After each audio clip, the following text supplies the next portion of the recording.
reality for you will expand as soon as your consciousness of reality expands. Let me restate this. Okay, so reality, or your perception of the fullness of reality, will peak, will form, you'll give birth to it as soon as your consciousness, your ability to perceive the fullness of reality occurs. It feels circular, but it's one of the universal concepts. I got to get back to this kind of stuff. All of this stuff seems witchy woo woo. But on my channel, I've consistently maintained that all of this stuff that people like to call intuition, like I admit I'm an intuitive, right? Part of it's the pattern recognition, but there's a level that goes beyond that, that people need to get comfortable with operating in, because it has nothing to do with spirits and blah, blah, blah. All it is an increased capacity to perceive reality and the fullness thereof. A lot of people don't realize how blind they are, and I will continue to scream this from the rooftops. I guess I'll be 80 screaming this stuff. A lot of people don't realize that like this. I'll use this example. You see how I wear glasses? Like, I refuse to get LASIK. I'll get it after a while, but probably, I guess I should get it before World War III sets off. But anyway, I wear glasses. My eyes are such that I have to wear glasses to see the things that the average person can perceive. I also have to use a microscope to see the things that the average person cannot. No one could see COVID. We only knew COVID was there because of the impact of the virus on humans, because it was unaliving them at alarming rates. Okay? Same thing with the fullness of reality. It exists. Even though your sense of hearing, your sense of seeing, and truly it is not just a sense of hearing and seeing, because people get tripped up on that. Your sense of perception is what is the gatekeeper to your ability to have greater access to reality. Like, I only know what's going on in other people's reality because they share that information for me. I have a perception, an ability to access that information. Excuse me, I just reversed that. My ability to have access to that information has a gatekeeper to it. Okay, there's a block. I'm not going to know what's going on inside of your head, what's going on in your culture, whatever, unless you let me know, because I am not omniscient. I am also not omnipresent. So because I lack those capacities to perceive at the maximum level of perception, I'm not going to know. Same thing with reality, right? Same thing with the things that people try to call the spirit when they're not lying. Spiritual, extraterrestrial, all that stuff, interdimensional. It is all just reality. And the sooner we develop our ability, we create our microscopes, we create our lenses. Do y'all remember Hellboy? And he had those glasses that flipped on, right? And the glasses like flipped down, and he could see different dimensions and perceive differing life forms because he had the lenses on. That is what the human race needs to focus on, because there are things in your environment that for some of us, that's trippy when you first encounter it. But if you're able to go through the practice of filtering, testing, it's why I'm such a critical thinker. People do not believe me. But it's why I became such a mega fan of critical thinking. Because when you're an intuitive and when you have a greater access to reality and differing things that are going on in your reality that may extend beyond the average person's sensory realm, their ability to perceive, you then have to become extremely good at discernment and extremely good at critical thinking, because you'll get tripped up. And you'll go through the process of It's like not realizing you were in a cult, right? Once you realize you're in a cult, this, and the sad part is as an intuitive, my whole life, something just kept saying like, hey, this ain't right. Same thing with the misogyny. It's in Christianity within and of itself, which I'm not going off on a tangent on that, but because there are some good aspects of it, which unfortunately keep getting mired into the cult. So your ability to perceive reality is directly connected to your ability to be conscious of it. So I'll say this again. Your ability to be aware of the fullness of reality is directly connected to your consciousness of it. The gatekeeper that is preventing you from having a good grasp of reality and things that are going on in your environment and seeing things free of propaganda, lies, programming, and etc. is directly connected to your ability to be conscious of what reality truly is. It's why I teach people critical thinking.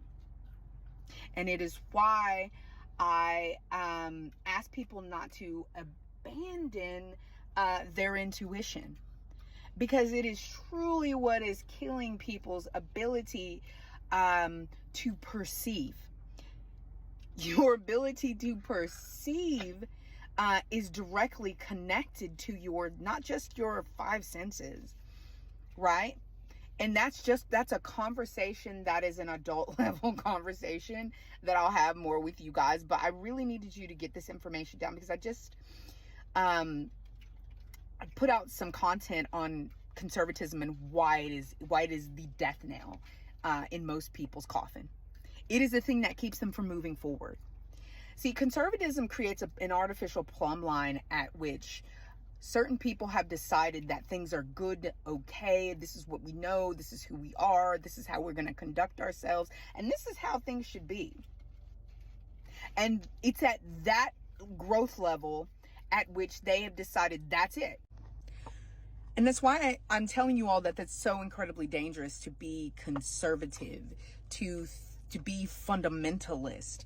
People think that being unable to take in new information, being unable to accept science and technology and the growth that the future gives us, like new and different times gives us, people feel a sense of safety in staying in the ways of their grandparents and their parents and even their own maybe several decades of life.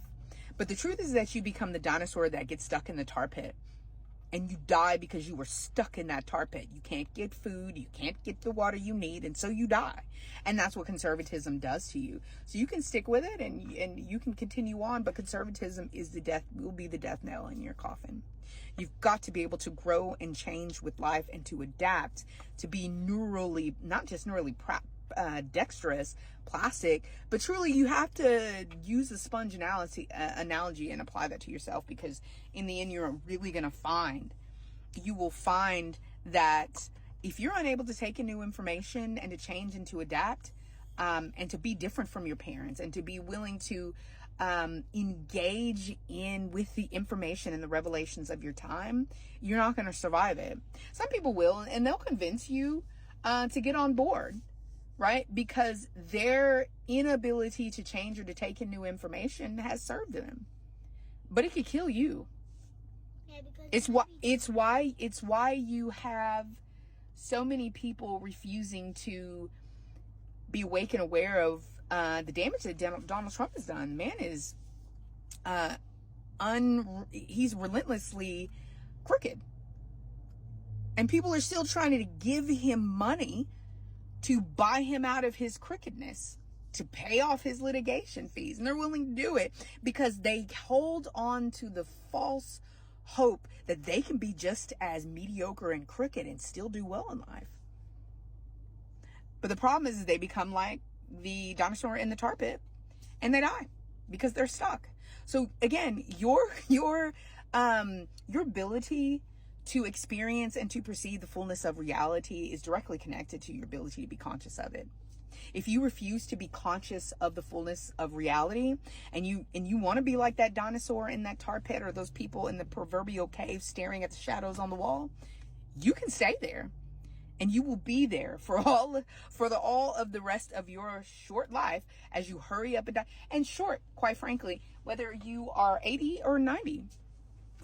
Because the fullness of life that you're able to take in, it doesn't matter how long you loop through your conservatism and you loop through the limited amount of perception that you have of reality, and you just continue to do that, you're still suffering from a kind of stasis for 80 years, right? So you can do that for 80 years, or you can live, perceive, receive the fullness of reality and be consciousness of it, and be a critical thinker, and to be a person who has neural longevity, or not.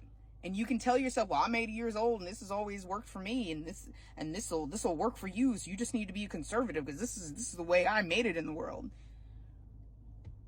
When you're the exception, that's what people need to grasp. Is that's the message. You need to stop looking at these people who are the exception. There aren't going to be a lot of Trumps. There's one Trump. And you can already see the financial stability of his family. For some of them, is crumbling. And those people around him who've been taking the rap for him their whole lives and doing his dirty work, it's been crumbling.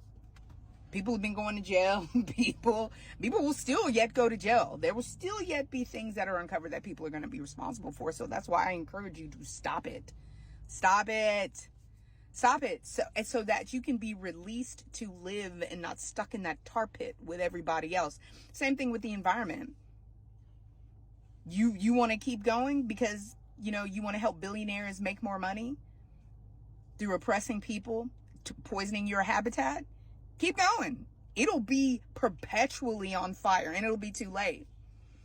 And that imaginary being in your mind that's going to save you from the apocalypse will not be there. It will not be there. Most people don't realize that the things that they worship are really largely just in their minds. Whether you're thinking about the Christian God, where each person has their concept of whether they buy into a dogma that a group of them accept. In addition to that, they also, in their own level of belief, have taken to believing that their God is and is not a thing.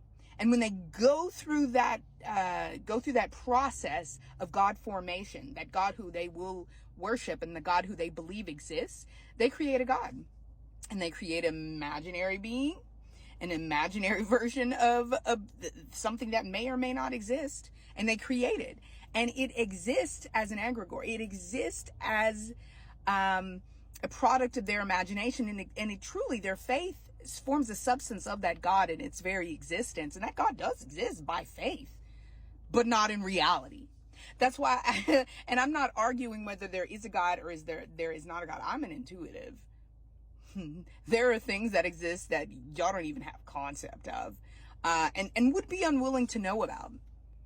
Y'all are worried about numbers, 111s and 222s and all this other crap that y'all are doing, which I'm not saying that's not helpful to people. But what I'm saying is that there is a level of reality and fullness of it that the human race has to begin to adjust itself to accept. Because if it does not, it is going to be missing a key functioning factor of its future. That's why I encourage people to embrace the future and to sit in the discomfort of trying to stretch the bounds of their minds. Because humans really have to come up out of this stage of existence in which they don't have a microscope. They don't have a way of detecting the fullness of reality. And it only is a thing that people with certain sensory organs can. Because see, I wear glasses, so the fact that I have trouble seeing at a distance is fixed, right? You remember Hellboy? Remember that movie where he couldn't see, and there were things that existed in his environment and were causing him danger, so he just had his special glasses on, and he flipped down the different monocles or glasses, lenses, and it helped him to see that there was something there that was going to hurt him, some kind of being, and it was posing a danger, but you couldn't see it. Because his eyesight, even him being half this and half that, and from a different dimension, it still had a limited depth of perception. And that's why I encourage you all, like, we as human beings have to begin to stretch ourselves to create the microscopes that are needed to see the things, the lenses to see and perceive the things that truly exist. So we can stop questioning whether or not there are extra dimensional, extraterrestrial, because all that mess, there's a lot of stuff that exists that y'all don't realize that's been here on Earth. You just lack the ability to perceive and to interact. There's a lot going on, but you guys can stay on Spirit Talk, playing around with man-made concepts and things that they create to get more money out of you. You can stay in religious systems that were created to get more money out of you, oppress you, to keep you in line and keep you conservative, because that's literally what goes on. If your religious system involves keeping you in a fixed mindset, it's culty, and it doesn't allow you to think outside of the bounds of what they say is reality, you are in a trap. Because you have to really have faith that they're not lying, and that what they're saying isn't going to put you in the position of that dinosaur in the tar pit. But I'm gonna digress, because I think this one's going long. But that's why I'm trying to teach you all, conservatism is not good for you. Religious systems that keep you neurally cemented, inflexible, unyieldingly unlearning, inability unable to take in new information and adjust and learn and change. I mean, the very concept of Christianity is an adjustment. It is a deconstruction, an adjustment, and a reconstruction. That's why I get so tripped out by Christians who don't get that, and they practice a kind of Christianity that makes them neurally rigid, instead of being a product of something that would have interacted with the universal spirit that guides us all. Because that kind of combo requires somebody who's a sponge, somebody who can take in new information that is totally contradictory to what they have believed for decades, and then they got to shift and change. But if you're looking at a person who calls themselves a Christian, who has the Holy Spirit, and they call themselves a conservative, be concerned. Be concerned, and they're a fundamentalist, and they say that they're dealing with a piece of ancient technology that gives you modern and future, a level of understanding that most humans are unable to take in, because that ancient technology is so advanced that it feels like future to the monkey brain of a human. But that is all for a different video. Be concerned. Be concerned, and they're a fundamentalist, and they say that they're dealing with a piece of ancient technology that gives you modern and future, a level of understanding that most humans are unable to take in, because that ancient technology is so advanced that it feels like future to the monkey brain of a human. But that is all for a different video.